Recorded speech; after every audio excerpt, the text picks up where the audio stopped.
Welcome to GrishaCast, episode 39. In this episode, we are covering chapters 10 and 11 from the book Crooked Kingdom. This is your host, Eric. And I'm Terry. From Nashville, Tennessee, this is your podcast for all things Grishaverse. A world created by the wonderful Lee Bardugo.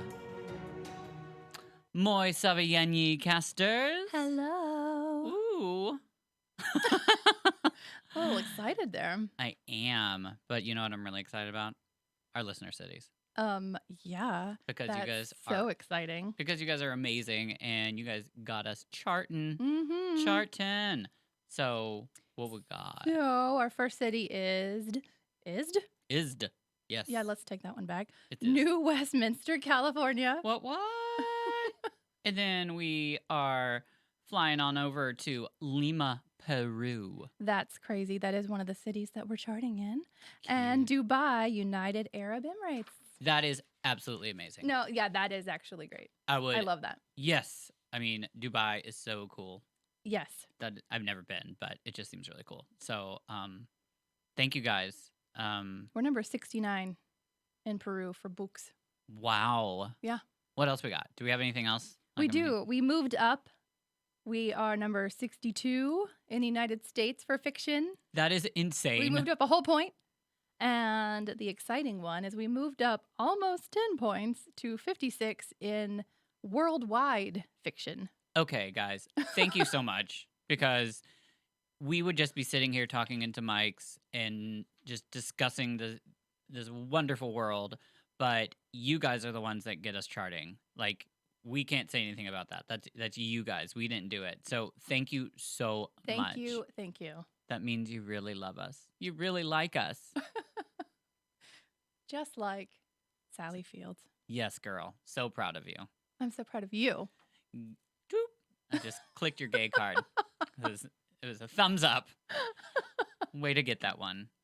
And for those of you young listeners that don't know who Sally Fields is, she said that you really like me when she was getting like an Academy Award or something. She was getting an award. I know that. So. She had been looked over a few times and she was feeling down on herself, and as they she always. won. Yeah, she won. I can't remember what it was for, but she was in a crap ton of movies. I'm sure all the gays are very happy right now that we're discussing this, and then everyone else is like, I don't know. Yeah. Which reminds me, I was at work today and our big boss wasn't there, so we're able to play music a little bit more loudly.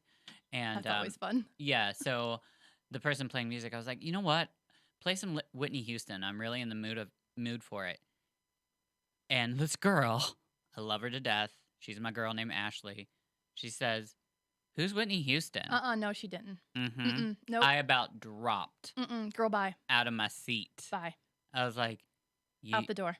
I just didn't know what to do. No. I was like, oh my God. That's uncalled for and unacceptable. Like the voice of an angel and the voice of like a generation. And yeah, so then I was like, well, girl, you got a lot to learn. I got to teach you some stuff. You got to dance with somebody. You do have to dance with somebody. And Lord. That hurts my heart. I know. But hey, we teach these kids, don't we? It's part of our job as old people. Yeah. So I am going to repeat something that we discussed last week. If you listened to the podcast, then you heard this. But if you're watching on YouTube, which not a lot of people do, but we love the people that do. We suggest you do. We make crazy faces. Yeah, please do. If you ever get bored and you want to see what we're doing while we're discussing all this. At GrishaCast. Yeah, exactly. Go to YouTube at GrishaCast and watch the podcast as we are just insane. And soon we're gonna have a set, is what I was trying to say. Okay, so my whole point with all this is I guess we had like a little malfunction going on last week when the picture of the beautiful charm bracelet and bookmark that we were telling you all about, when it went up on YouTube, if you were watching it, you didn't get to hear anything about it. You just saw a picture of it, and then I don't know what you heard and what you didn't. So real quickly, I'm going to repeat that there's this awesome artist named Mimi Perrin, and she's on Etsy, and she's offering a 15% off code.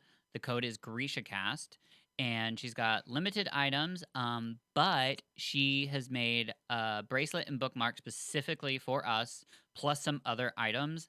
And if you really want to see what they look like, since you can't see them right now, go to our Instagram. And last week's post is a picture of them. They're really cool because they're specifically for Six of Crows and the Grishaverse. I know I went over the charms, so I'm going to go over it real quickly. The charms on the bracelet and the bookmark, there's a wolf for Matthias, a knife or dagger for Inej, there's a heart for Nina, a revolver for Jesper, a piano for Wyland, and Kaz, of course, has the crow. And then we've got to put Kue in there, so he's got some fire. And then the colors of the beads, I just love this part. She's got black and gold together, representing Alina and the Darkling. And then we've got red, blue, and purple for the different Grisha orders. So full spectrum Grishaverse bracelet and really cool bookmark. Yes, it's very pretty. They are, and they're metal and they're neat and they're just like definitely a keepsake. Yes. So, but she is willing to do whatever you need. If you have problems getting what you want or can't see when you go to her site, make sure to look for it or message her. And her store is called The World of Fandom. That's how you're going to find her. So get onto Etsy, whether on your app or online. The World of Fandom is her store. And it's just really cool. She's offering a 15% discount for you guys, no matter what you buy in the store. Yeah. But she has added extra items because of us. So go show her some love. Yeah, and we know that there already have been there's been some listeners that have banked in on that. So that's awesome. I'm glad you guys got to enjoy that. I hope you enjoy it as much as I did. So we got that covered. Yeah, so crunch time for us. Yes. Because we are interviewing Lee Bardugo very soon. Very soon. Which means you'll be able to hear it very soon too. Yes. And our interview actually is happening not this Saturday, but the following Saturday. So we are kind of getting a little nervous. We're putting all the questions together. We've taken the questions that you guys have sent. Obviously, we can't use all of them because, we have a certain amount of time with her. We do have a limited amount of time. Exactly. And not all questions can be asked because we want her to respond. And we can't just, So, but thank you for the ones of you that have sent in questions. It means a lot. And, anyways, I know that we gave you a deadline of this past Monday, but then that kind of changed. So we can give you, if you by chance hear this and you want to send in some more questions, you can. You still do have that opportunity. Just you would need to get it into us by sometime next week. And just remember, we're recording Saturday, so don't send something Saturday. Most likely not Friday. We've got to get it together. Yeah. Because our heads are going crazy. We got to get it together, and we got to get it together. Shed. Show. Let's how was your week? How was everything? Good? It was good. My class is a very short class, so I only have a week left to do my term paper and interview our author. So, yes, it's a very busy week for me. Okay. But we're discussing Duolingo. Oh, and my favorite. It's always been it's a bucket list item for me to actually speak another language, and I was thinking I should go ahead and do French. Yes. But then I wouldn't be able to really talk to anybody except for one person. Me. So I'd be pretending. I'm not great, but so I started Spanish, and because it actually is good for my work, and there's a lot of people at work that speak it. So yeah. I can say about 2 things. So I'm very proud of myself. Bueno. Wow. But that was pretty much my week work, school. Well, that's cool. Spanish. Well, we have had a crazy week with our child that we love, but oh my goodness gracious, it has been tough. But I think we are finally breaking through. For parents out there, I think you understand. It's a different situation with us because, we didn't grow up with this kid. We didn't get to raise him. He is 13 and came into our home. So a lot of stuff was already figured out for him. And we're just trying to help him be a better human, trying to help him be likable so people will enjoy him being around them. We're just trying to do all that. And it's been a very frustrating year. And if you've been listening to this podcast since the beginning, every once in a while I'll bring it up. I think actually when I started this podcast, I think we just got him. So it has still been crazy, but I think we're getting to the point today was a big monumental day because unfortunately we got to the point where we had to keep taking things away, and we ended up having to take away everything, which meant not even books. Yeah. And that was hard. I left him with one book, but you just have to understand out there, like, I mean, he's a good kid at heart, but he was just being disrespectful, and it was just getting really hard. But I know that he can be better. So I'm talking about this because I've just been stressed out. I've cried this week, and that's what's been going on with me. But I think today we finally got getting through to him because he was really emotional after we took away the books. I was like, oh my God, I think we got through. Like, I mean, I don't think he's ever been punished or disciplined this much. Right. Consistently. And to the point where he literally... And backing yourself up. Yeah. Instead of like, because teenagers especially can keep going with things and push and push and push, and weaker people would just be like, fine, do whatever, just to get them out of... Yeah. To like stop it because they can't handle it. But you guys are doing the right thing and sticking to your guns, and anyone out there with teenage kids can attest to this as well. Yes. That's it. You are consistent and you show them love, and really that's all they need. Yeah. I mean, we told him the other night, the last thing we can take away is books. I don't know whether he believed me or not, but it happened. Yep. You do what you say, and we will. Yeah. You have to stick to it no matter how much it hurts you to do that. Because he didn't understand that. I was like, this hurts me too. And I was like, how does it hurt you? And I was like, because I don't want you having to be like in pain. I know this isn't fun for you. It's the end of summer. You're going to be going back to school sometime soon. I want you to have a kid life. I want you to have fun. I want you to do what you want. Like Terry. I want you to do what you want. So, yes, it hurts. But anyways, groundbreaking day because I think he finally is understanding something and sees like, okay, I really need to get some help here, and I'm going to ask for it and figure it out. So good. Thanks, guys, for listening.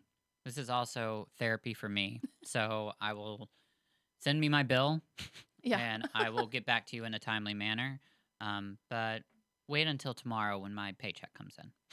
So anyways, we're going to get right on into this, right? Yeah. Right. Yeah, so we are still in part 2. Yes, it is. We're still in part 2, but we're at the very end of it. So we're still in A Killing Wind. And anyways, we are going into chapter 10, and this is Jesper.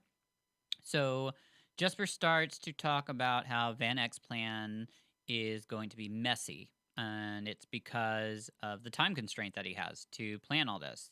Kaz knows he's going to still try to pull something off. It's just not going to be the most elaborate, great plan. So Van Eck is not going to try anything until Alice is out of harm's way. So they've got this whole plan that they're going to meet up and trade Alice for Inej. But Kaz is smart and knows that, I mean, he cares about Alice, so he's not going to do anything crazy stupid until she is at least off the bridge or gone or safe somewhere. Right. That is when, that is when they will need to remain sharp, as Kaz said. So here is a quote.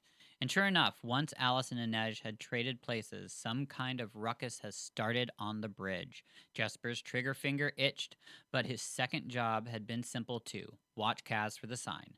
Seconds later, Kaz's cane shot into the air, and he and Inej were hurtling over the bridge railing. Jesper struck a match, and 1, 2, 3, 4, 5 of the rockets Wylan had prepared were screaming towards the sky, exploding in crackling bursts of color. The last was a shimmer of pink. Strontium chloride. Wylan had told him, working away on his collection of fireworks and explosive flash bombs, weevils, and whatever else was needed. In the dark, it still burns red. End quote. So Jesper starts to want to go play cards. He's starting to like have this moment where he's like, I'm in the stave, and I usually like play cards and gamble a little bit here. Yeah, it's like any other addict. Yeah, I'm feeling emotions and I need my fix. Yeah, absolutely. Well, so he's having these thoughts, and then what happens? Everything goes white. So, here's a quote. The sound was something between a thunderbolt and a lightning crack. It lifted Jesper off his feet, sent him sprawling as a roaring whoosh filled his ears. He was suddenly lost in a storm of white smoke and dust that clogged his lungs. He coughed, and whatever he'd inhaled grated against the lining of his throat as if the air had turned to finely powdered glass. His eyelids were coated in grit, and he fought not to rub at them, blinking rapidly, trying to dislodge bits of debris, end quote. So, it's another explosion. He gets up and he sees that there's another Mr. Crimson next to him with a tear on the mask. So, real quickly, I think they described this before and I didn't get into it, that there were a lot of Mr. Crimsons because that's what the costumes were being handed out. But to decipher between their group, they made sure that their Mr. Crimson masks had like a tear on it. Right. So he notices that the Mr. Crimson that's next to him has a tear on its mask. The Mr. Crimson next to him is actually a Nina. He realizes as he takes her mask off. Nina asks who was that, and Jesper says that someone else is setting off bombs tonight. So, I mean, we automatically would have thought it's just Wyland, but no, those weren't Wyland's bombs. The White Rose now has a huge hole in it.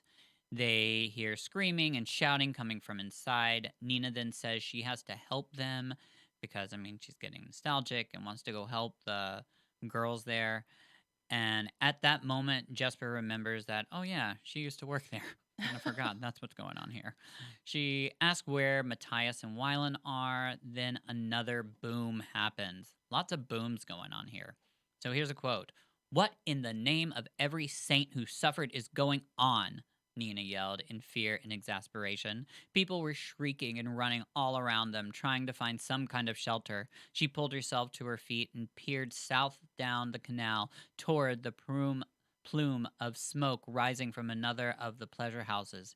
"Is it the willow switch?" "No," said Nina, an expression of horror dawning on her face as she came to some realization Jesper didn't understand. "It's the anvil," end quote. As she said that, something shot up into the sky. They think it's a Grisha and Parem. Then Jesper notices that it isn't just like a normal Grisha. It actually has these metallic wings and is also carrying someone. So, flashback to the very beginning of the book. Very first chapter. Yep, we had some weird person take Rhett Venko with wings. And I mean, now we get to find out that they're metallic wings. Yeah, because we were saying Param gives you wings. Right.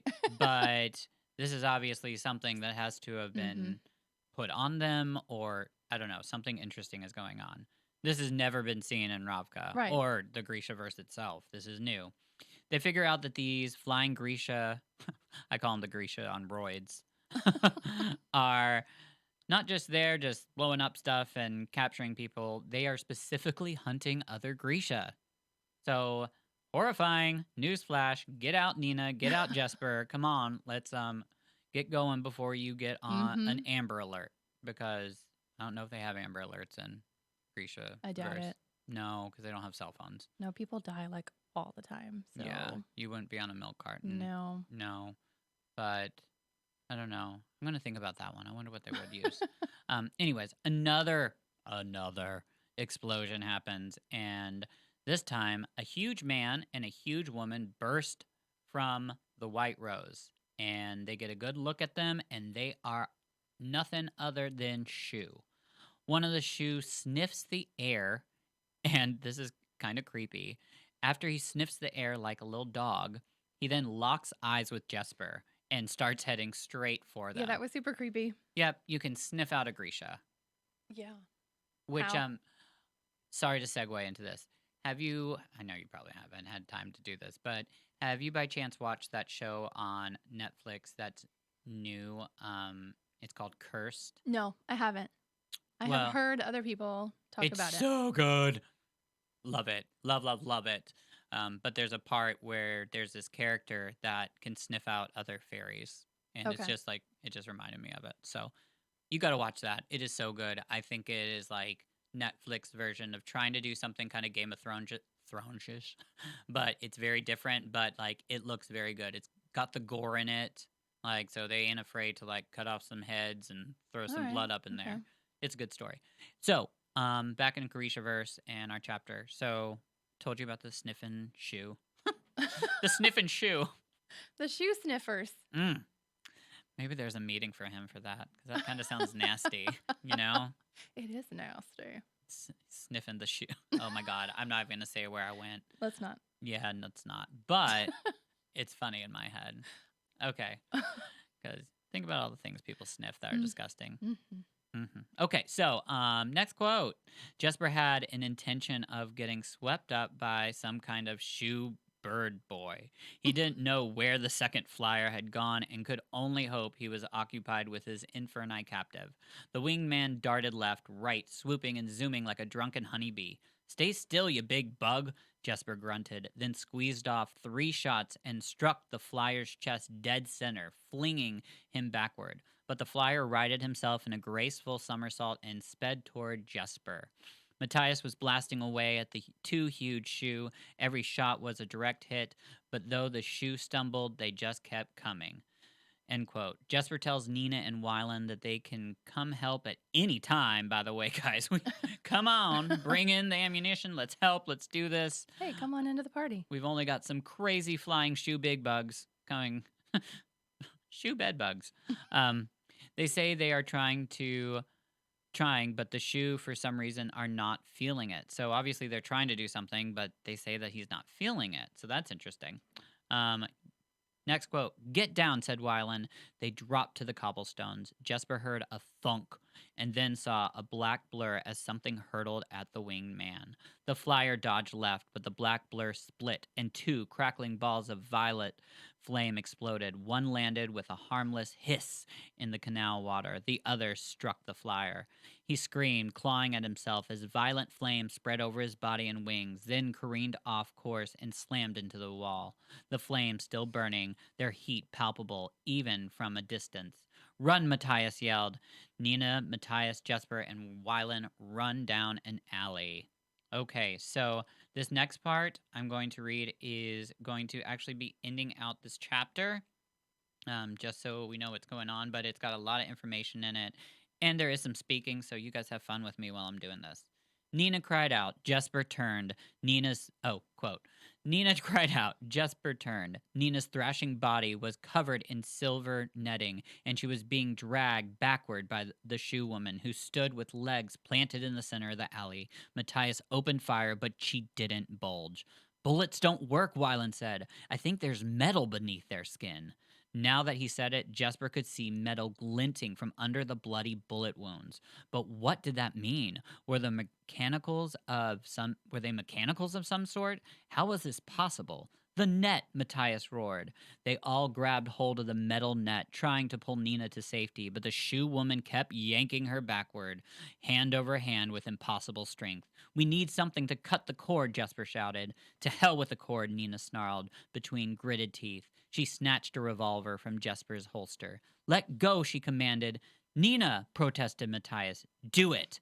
They let go, and Nina zipped down the alley in a sudden burst of momentum. The shoe woman took an awkward step back, then seized the edge of the net, yanking Nina up. Nina waited until the last possible second, then said, "Let's see if you're metal all the way through." She shoved the revolver directly into the shoe woman's eye socket and squeezed the trigger. The blast didn't just take her eye, but most of the top of her skull. For a moment, she still stood, clutching Nina, a gaping mess of bone, soft pink brain matter, and shards of metal where the rest of her face should have been. Then she crumbled. Nina gagged and scrabbled at the net. "Get me out of this thing before her friend comes looking for us." Matthias tore the net away from Nina, and they all ran, hearts hammering, boots pounding over the cobblestones. Jesper could hear his father's fearsome words, hastening him through the streets, a wind of warning at his back. "I'm afraid for you. The world can be cruel to your kind." What had the shoe sent after Nina, after the city's Grisha, after him? Jesper's existence had been a string of close calls and near disasters, but he'd never be sure he'd never be so sure he was running for his life. End quote, end chapter. Holy poop. We got metal Grisha people. Yes. Like. With wings. Yeah. Well, the ones without wings. Yeah, the ones without wings have the metal under them. And then we've got people that have metal. Yeah. The Shu have really, like, upped their game. They've stepped it up. And these were huge people. So, like, I think of something like Terminator, like, ish. Right, yeah. It's just kind of so weird. Just when you think back on what we read in Shadow and Bone and the Grisha powers there compared to where we are now.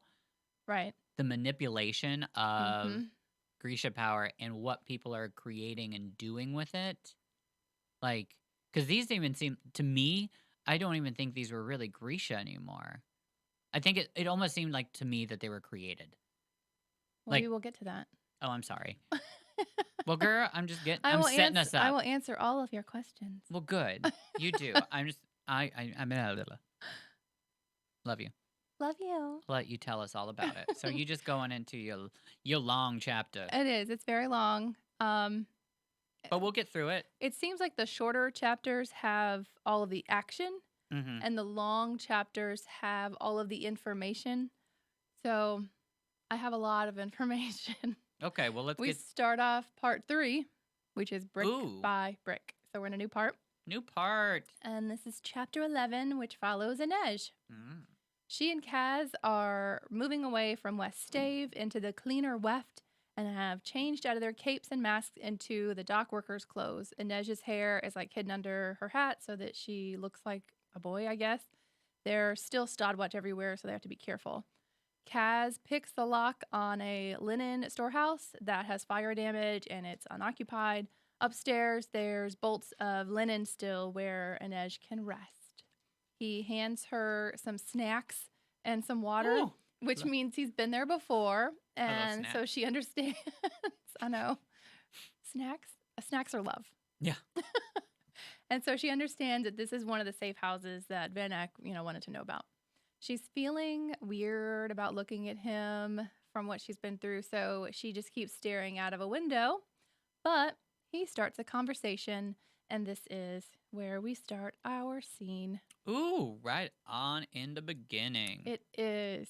Who we playing? Eric is playing Inej. Thanks. Yes. And I'm playing Kaz. Because, come on, you Kaz. Well, yes, I am very Kaz. So are Kaz. So, please also enjoy Summoner's Way by Ollie Dodd in the background as we do our scene. So, we are ready. Emmy-nominated scene coming up for you. Okay, so... Allegedly. So, curtain up.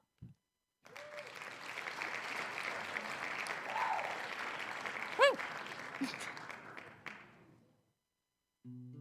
What did you say to Van Eck on the bridge? Kaz asked at last, when we were making the trade. You will see me once more, but only once. More Sully proverbs? A promise to myself and Van Eck. Careful, Wraith. You're ill-suited to the revenge game. I'm not sure your Sully saints would approve. My saints don't like bullies. She rubbed her sleeve over the dirty window. Those explosions, she said. Will the others be all right? None of them were stationed near where the bombs went off, at least not the ones we saw. We'll know more when we're back on Blackvale. Inej didn't like that. What if someone had been hurt? What if all of them didn't make it back to the island? After days of fear and waiting, sitting still while her friends might be in trouble was a new kind of frustration. She realized Kaz was studying her and turned her gaze to him. His sunlight slanted through the windows, turning his eyes the color of strong tea. He'll never trade if you break me. She could feel the memory of the words as if they'd burned her throat in the speaking. Kaz didn't look away when he said, "Did he hurt you?" She wrapped her arms around her knees. Why do you want to know? So that you can be sure I'm capable of taking on some new danger? So that you can add to the list of wrongs for which Van Eck must be held to account? Kaz had been clear about his arrangement with her from the beginning. Inej was an investment, an asset worthy of protection. She had wanted to believe they'd become more to each other. Jan Van Eck had robbed her of that illusion. Inej was whole, unharmed. She bore no scars of trauma from her ordeal on El Comedy that food and sleep would not ease. But Van Eck had taken something from her nonetheless. I'll be no use to him anymore. Words torn from some hidden place inside her, a truth she could not unknow. She should be glad of it. Better terrible truths than kind lies. She let her fingers drift to the place where the mallet had brushed her leg, saw Kaz's eyes track the movement, stopped. She folded her hands in her lap, shook her head. No, he didn't hurt me. Kaz leaned back, his gaze dismantling her slowly. He didn't believe her, but she could not bring herself to try and convince him of this lie. He propped his cane on the floor and used it to brace himself as he slid off the fabric pile. Rest, he said. Where are you going? I have business near the silos, and I want to see what information I can pick up. He left his cane leaning against one of the bolts. You're not taking it. Too conspicuous, especially if Van Eck has gotten the Stodwatch involved. Rest, he repeated. You'll be safe here. Inej closed her eyes. She could trust him enough for that. End scene. Oh. Woo! I love that guy. I know. I love that he cheers us on. It makes me very He's very happy excited. with life, yeah. He's a huge GrishaCast fan. He really is. He wrote in. So, yeah, little moment between them. They're still really awkward with each other. But Inej is going to rest, and Kaz has things to do, so he's like, peace out. Mm-hmm. And we don't get to know what that is yet. So when the sun had set, they left the storehouse and hid amongst the workers that are going home for the night. As they get closer to the tomb where the rest of the crows are, she gets like crazy excited and like takes off in a sprint and throws the door open. And of course, everyone is happy to see her. Oh, girl, you back. Even Matthias. I know. He shows some happy emotions. I'm telling you, honey, come on. Like, Matthias is showing like he is a totally different book in Crooked Kingdom. He's getting there. He's sweet. Don't you agree? Yes, he's sweet, but he's... Are you still just flustered by his past? I guess. Oh, come on. He's very, I don't know what I want to say. He is like that jock, just manly, I don't know. Yeah, but he's changing his ways. Like, yes, he even sees how horrible it was to be a Druskella and what they, like, stood for. He's like, I don't know. He's really come far from absolutely hating Nina to wanting to kill her. And now, like, they're in love again. I mean, they're, like, together and, like, the only way he wanted to kill her. That was how he was going to get out. Like, I don't know. I like a good, like, very humanistic story where he has that past and he's getting, yes. Okay. Just like, Don't you love that I just forced you to, yes, you did. I'm sorry. I'm very forceful. I'm aggressive. Yep. That's you. I'm an assertive top. No. Not. Nope. I know. I just wanted to say it. That was so not true. Because lies. Lies. So many lies. So. Oh my God. So like Kaz, I'm going to break this up. Like he broke up the happy party. Mm-hmm. And he's like, everyone, you got a job to do. Like we got a job to do. Jesper says, hold up. Are we not going to talk about what just happened? He tells Inej that she missed these two shoe people with wings. And Nina says that they look like moths. So now that's the image I have in my head, that they look more like moths while she's nibbling on her chocolate biscuits. They tell Inej all the things that happened after she and Wylan, after she left. And Wylan explains that the purple stuff was Lumia. You remember that stuff? Yes. Like, remember when we were out on the skiff? And that's what the Darkling was going to use to light up his skiff. So the eating thing. Oh my God, Volcra. Yes, the Volcra couldn't eat him. Yeah, and that was like, and it glows purple. Yes. So Wylan explains that it was Lumia, but he changed the formula a bit so that it burned a lot hotter. Which was what they wanted it to be like, but they couldn't do or something. It was new. Yeah, because it had just been created. Yeah, it was something that like David just figured out. Played around with. Yeah. Yeah. So Nina doesn't think the moth people are Grisha, like we were just talking about. Yep. They didn't have powers, and it looked like they had metal under their skin. Kuwei speaks up and says, Kergud. Kergud. He says the government tested Purim on fabricators in captivity to make a new kind of soldier. Nina tells them that Ravka tried something similar after the war by reinforcing skeletons and strengthening bone density with metal implants. And we talked about that in the past books, too, where they were talking about that being a possibility with the fabricators. Yeah. Tailors like Jinya would have had to do it since it would require both fabricator and corporalnik skills because you would have to deal with the body and the metal. Kaz says it's smart because Grisha on Purim don't live long. So you could give a bunch of Grisha Purim and they could do a short burst attack, but then they would die from being on Purim. So this way, the Shu found a way to keep the power of Purim going by them creating these powerful beings. Yeah, creating so they are creating robots. We also learn that through Kaz that the 2 Shu warships from earlier that they had spied they're dry docked by the Council of Tides. They had pulled back the tide on the ships, and the ships are just kind of beached on their sides. Nina asked could the Council of Tides help them, but we don't know their identity, and no one knows their identity. No, nobody does because they're in that tower. Yep, that's it. And they're not supposed to. You're not supposed to know who they are. No, it's a very big secret. It's like yeah. So she's also concerned about Grisha's safety since other Grisha are disappearing, and Kaz is like, simmer down. Let's make enough money to relocate. Inej stands with Nina and wanting to know how to help the Grisha, but she also wants to know how to make Van Eck suffer because she made that vow. Illuminati. Sorry, that's who the Council of Tides remind me of. The Illuminati. Okay. Sorry. That was please so random.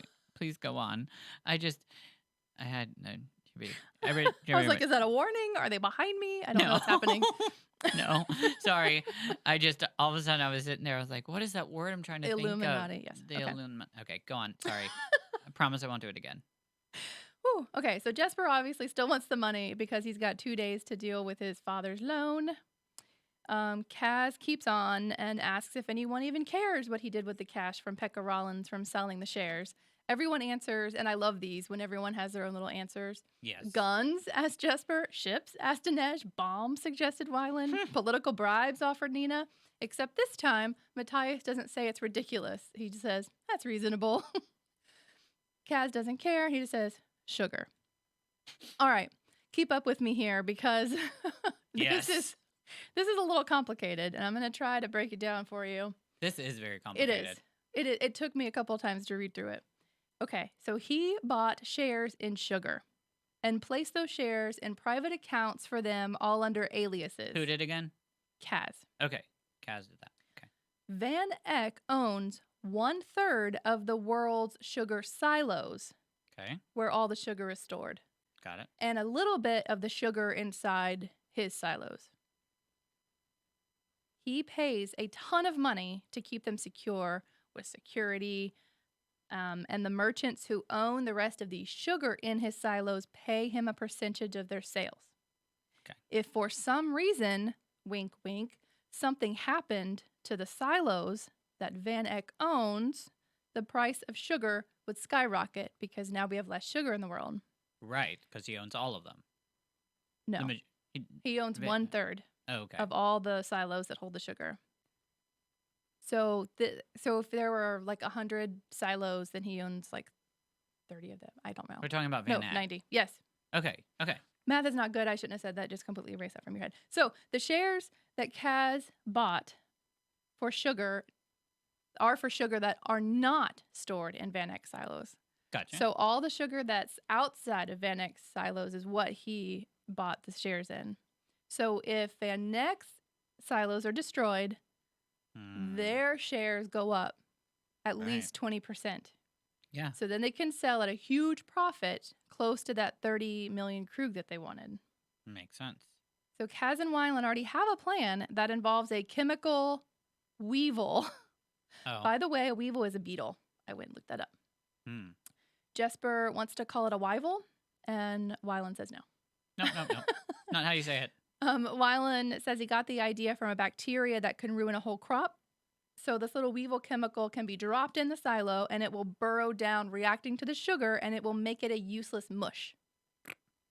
It works with any sugar, so he says keep it away from sweat and blood. And 1 vial can be used per silo, and it will look like an accident. Until, Kaz interrupted, the other merchants learn that Van Eck bought up all the sugar not in his silos. He used half of the money to purchase the shares in Van Eck's name. Oh. And Alice's. That is smart. So when it goes down, they'll investigate the silos closely to see what happened. Right. And they will find the remnants of the weevil, which will prove that Van Eck tampered with them in order to get money from this other sugar. Love it. He'll be charged with violating a contract and interfering with the market. In Kirch law, there's no greater crime. This is like on the same line as murder. And he could hang for it. But if he doesn't, he will at least be banned from trade, and the Van Eck empire's done. And that would ruin him. Absolutely ruin him. So to get to the silos, Inej is going to climb up one of them and then high wire to each of them. Inej says, I don't need a net because Gafaz don't use nets, but Kaz insists, and that's not like Kaz. But he's like, dude, you just got back from this terrible thing. Right. And you've only got a little bit to rest, so we're going to give you a net. And he's already placed it. Yes. After a short pep talk, they all agree that they will act on this plan in 24 hours.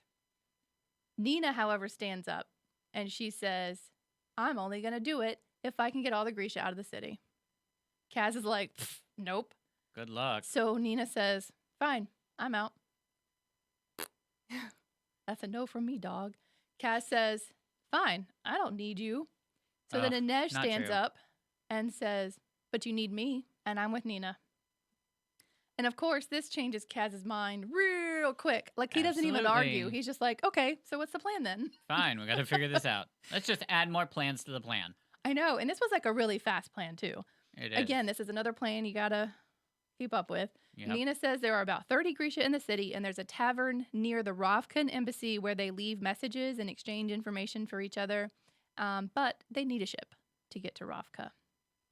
Okay. So Kaz says the only ship that could possibly get through Van Eck's watch would be an actual Stadwatch ship. Specht can forge documents and supply orders. Kuwei chimes in, hey, I want to go too. Hello.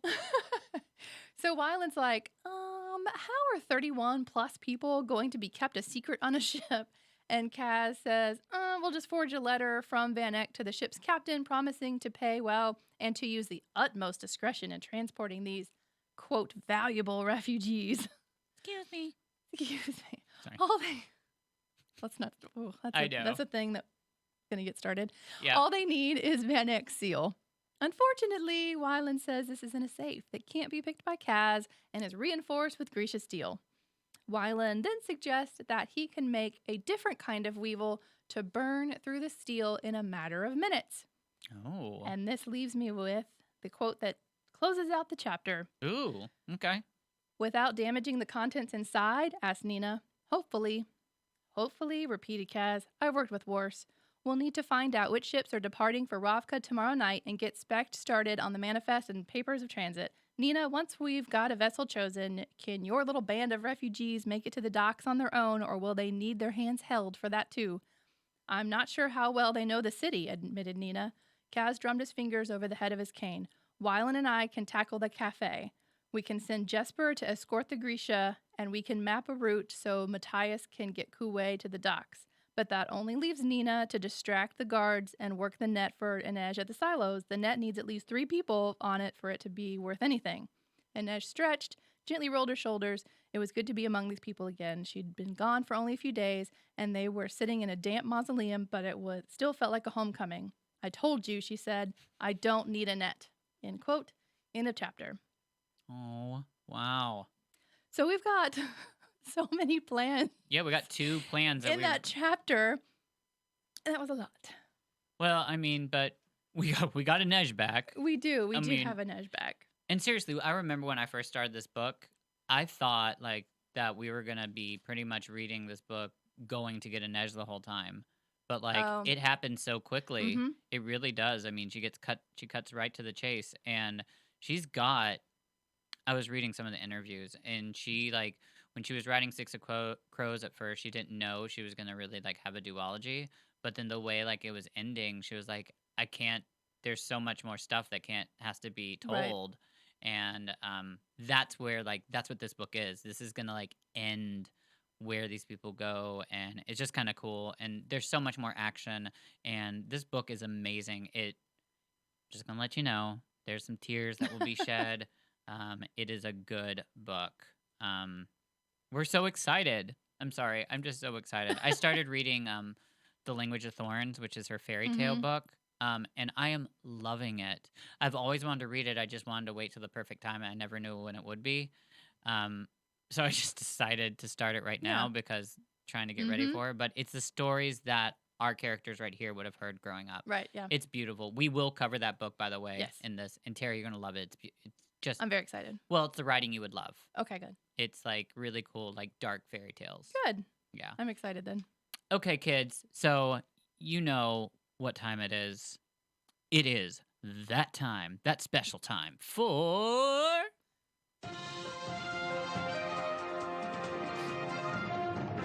GrishaCast News! So, hi. That was beautiful. Yes. This is your anchor, Eric. In GrishaCast News, we have, okay, so we did have some cool stuff happen. Ben Barnes put out this Instagram video and was showing him going into like post-production where they are going over the lines that weren't caught on camera and they were recording it again. So that's really cool. But at the same time, it made me sad because I'm like, oh my God, we're still not close. Yeah, we still have things to do. But we know because Lee put out information not that long ago saying it's going to take longer. COVID had, even though they got done filming in time, COVID has still had a huge amount of effect on this production. Right. But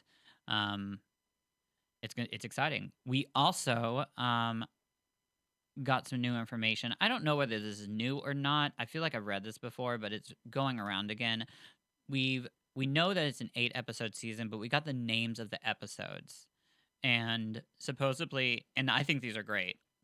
So we know that episode 1 supposedly is called A Searing Burst of Light, which automatically makes me think of just the beginning of Shadow and Bone. Then we know what episode 5 is going to be called, which is Show Me Who You Are, which could go either way.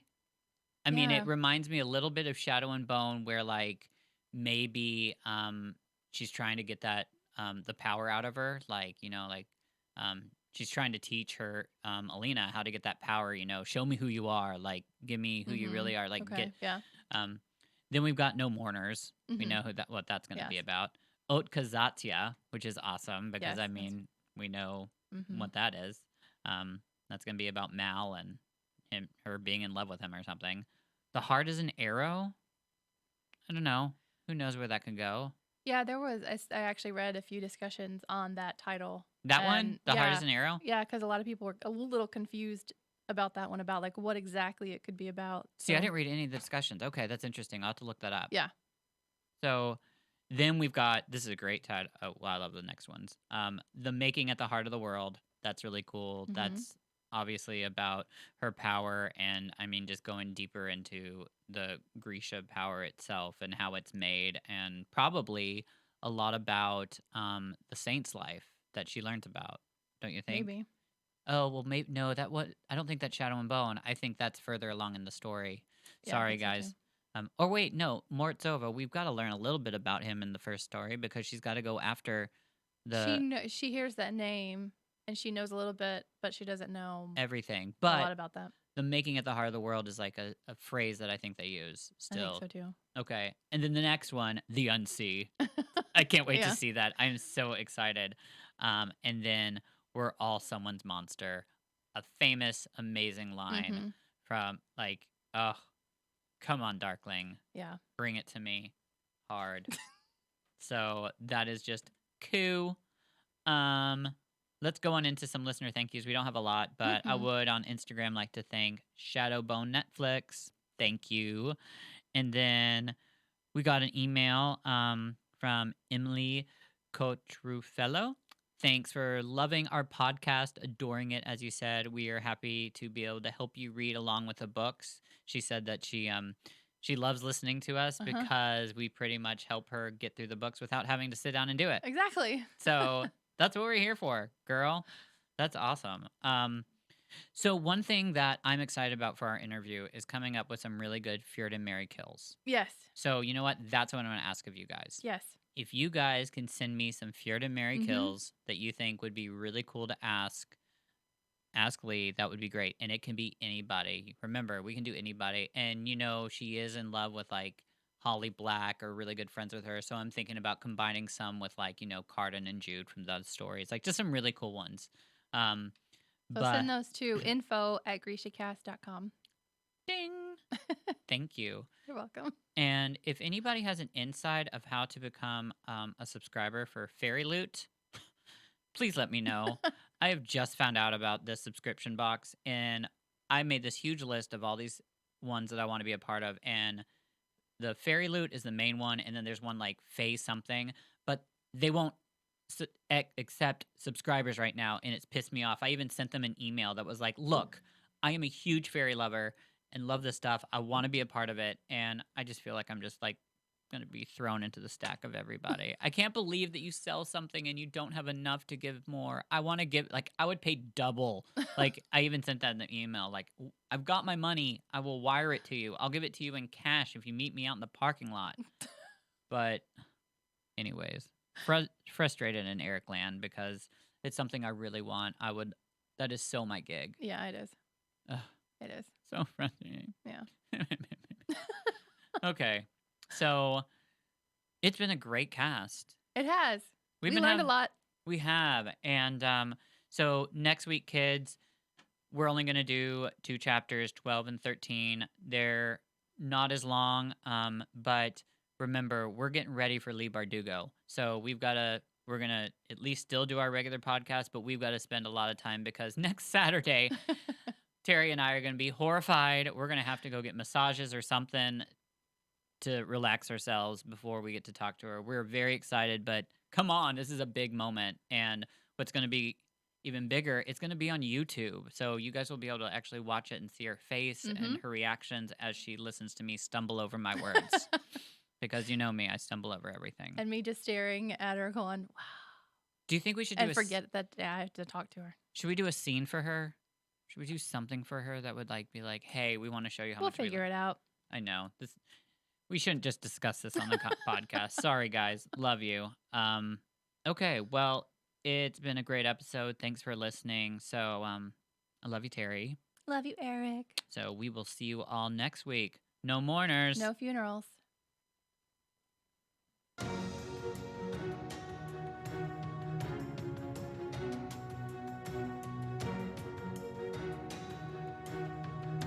This has been GrishaCast. Connect with us on the web at GrishaCast.com. Send an email to info@GrishaCast.com.